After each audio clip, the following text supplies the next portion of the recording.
Well, our guest speaker is a lawyer by profession.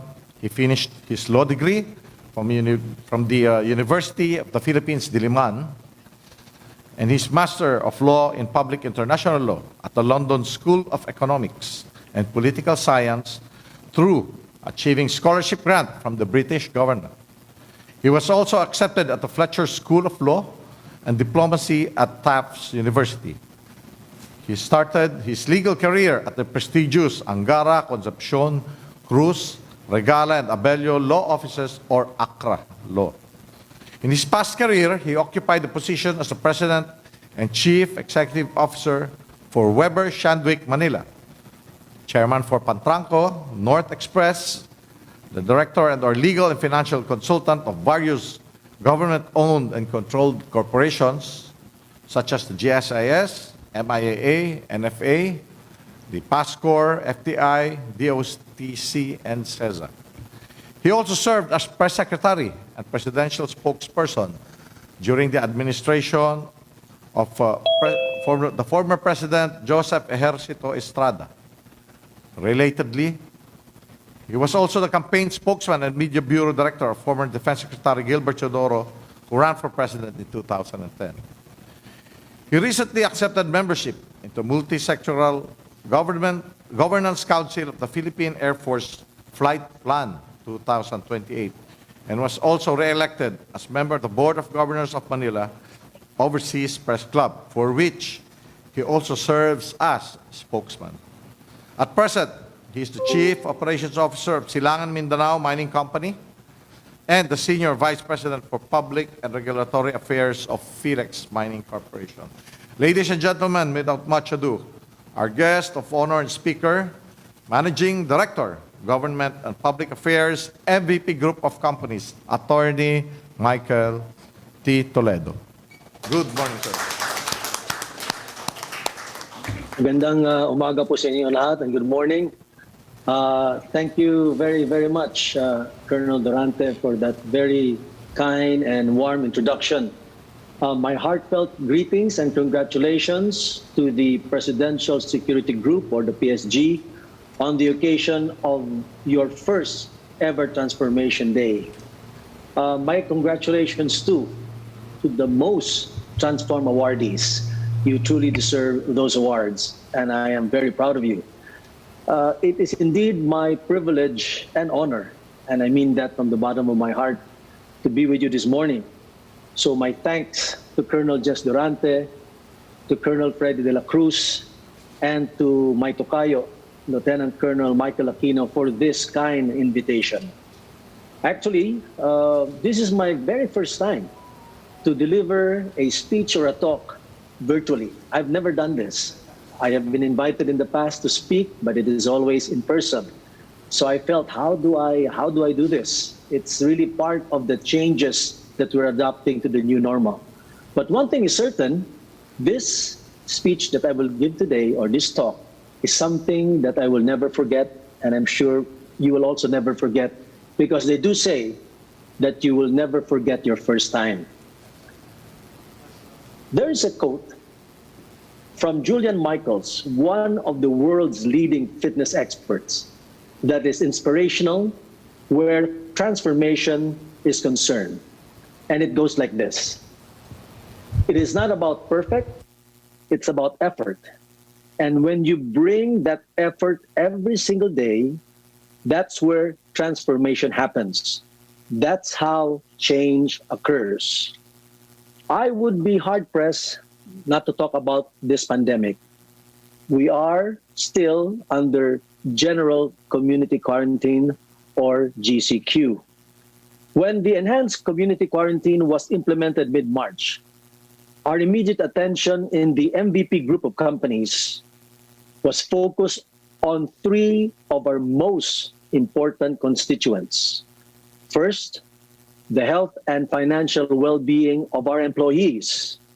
Second, maintaining connectivity and service excellence to all our customers in all our companies.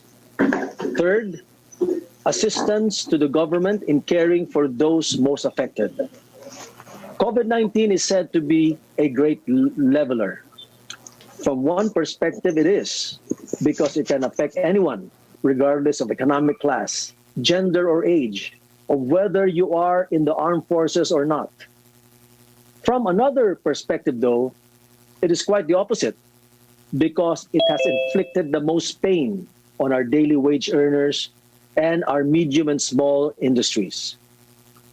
Our principal concern during the lockdown was cash flows, to ensure funding for cash OPEX such as salaries and our capital expenditures for continued network build-out in the teeth of the lockdown. A fortress balance sheet was a paramount goal, and profitability took a back seat for the meantime. That was the instructions of our chairman, MVP. It was a massive effort, indeed, to stay afloat in these perilous seas. But we also could not deny that there were others outside of our organization who also needed aid and support at this time. Thus, working with government and also through government, we reached out to our various stakeholders to give them what we can, to build what we can, to transform what we can. All throughout the pandemic and to this day, there was never an inkling of giving up, of surrendering, of waving the white flag, because we knew that lives and livelihood were at stake. So we brought to focus, that effort, each day to our daily grind, to be transformative, not just to ourselves, but to our constituencies, especially those who depended on us most. We made sure, ladies and gentlemen, that connectivity and communication during these times was not disrupted. We made sure we continue to provide the much needed power and water to your homes and also to your place of work.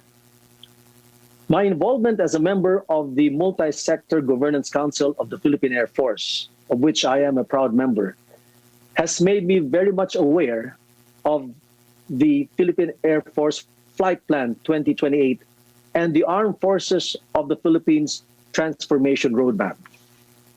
And if the PSG Transformation Roadmap draws its wellspring from the Transformation Roadmap of the AFP, then I trust that it is in the right direction and that it ticks all the right boxes where governance and development are concerned. COVID-19 has painfully reminded us that we exist in a Darwinian landscape. It will not be the biggest or the smartest who will survive, but those who adapt best to change. True that this pandemic has thrown a monkey wrench into current plans such as roadmaps, but in spite of the tough challenges that lie ahead,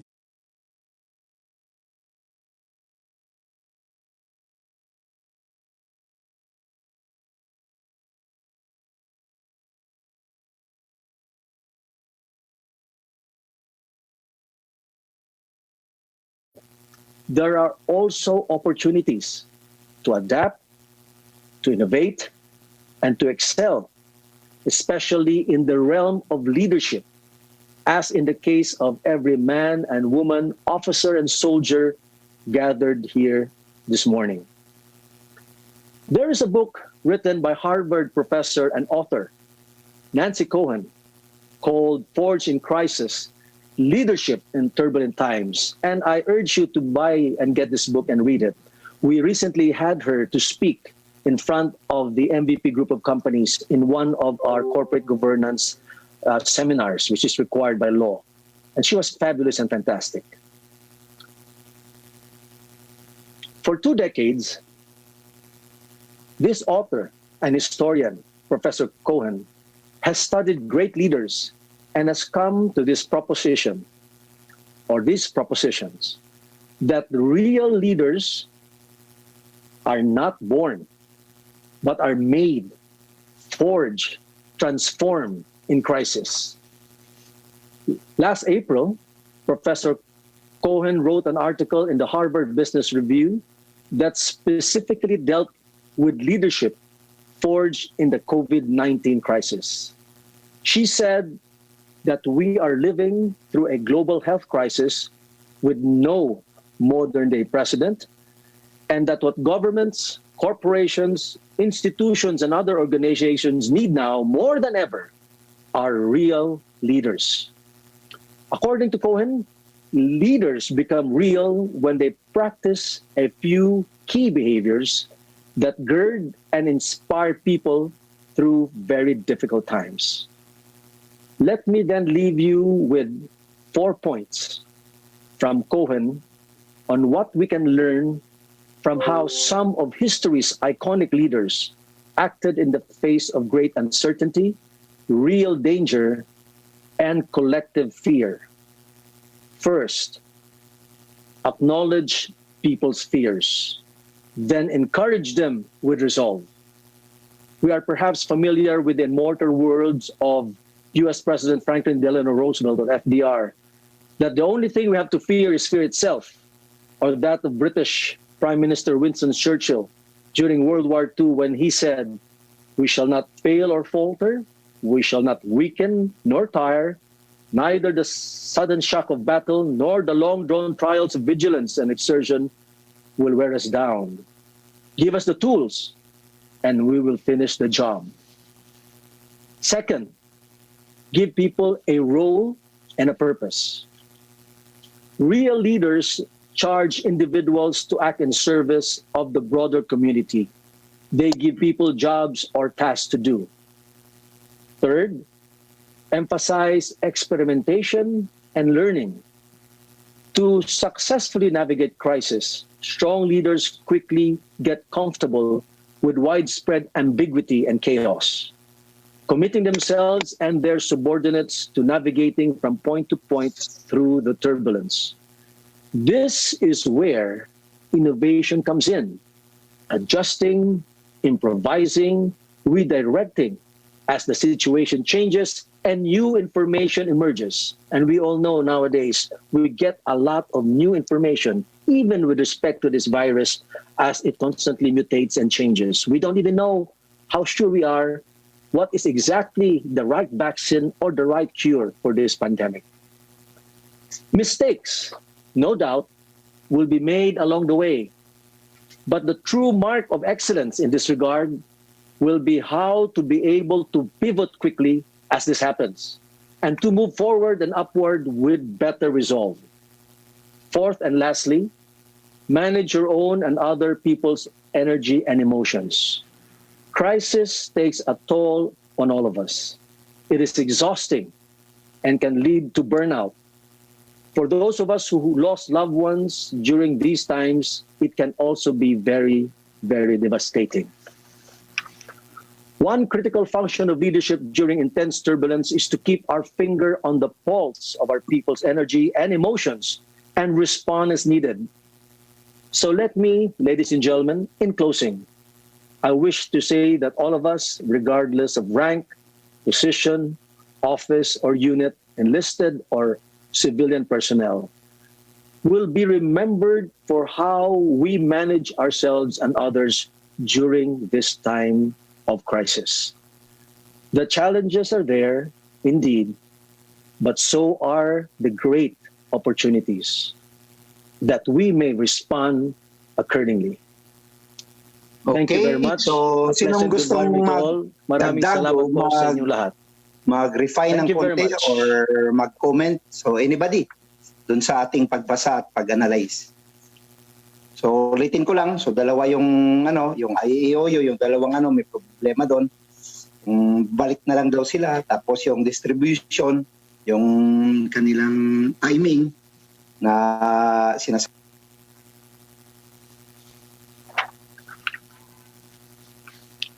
I'm sorry, sir. There was an interruption. We It's don't okay. know where it came from. I think I ended already my talk. I think when the interruption came in, but allow me to just perhaps thank you again for having been for inviting me to speak to you on this very important and special day.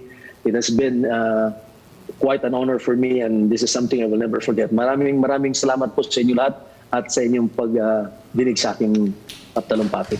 Thank you very much. Thank you, Attorney Michael Toledo, for that inspiring and heartfelt message. We will now come to the presentation of plaque and memento.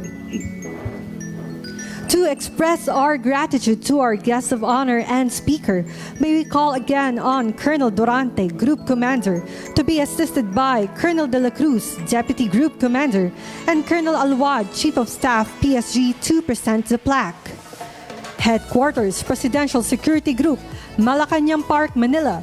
Plaque of appreciation is presented to Attorney Michael T. Toledo in grateful acknowledgement of his invaluable presence as guest of honor and speaker during the PSG Transformation Day Celebration 2020 with the theme Embracing Excellence and Innovation Through Transformation, and awarding of the Most Transformed Unit our office, officer, enlisted personnel, and civilian human resource which contributed immeasurably to the success of the occasion.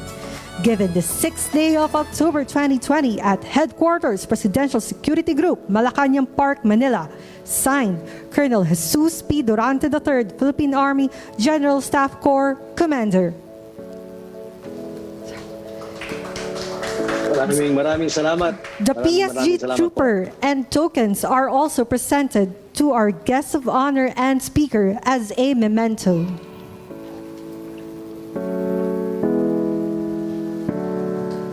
Thank you very much. Thank you. Thank you, sirs. Another round of applause for this momentous occasion. Thank you. Thank you very much. Thank you. And that concludes our program. Once again, congratulations to all our awardees and participants. May we all continue to strive for excellence and innovation. See you all next year.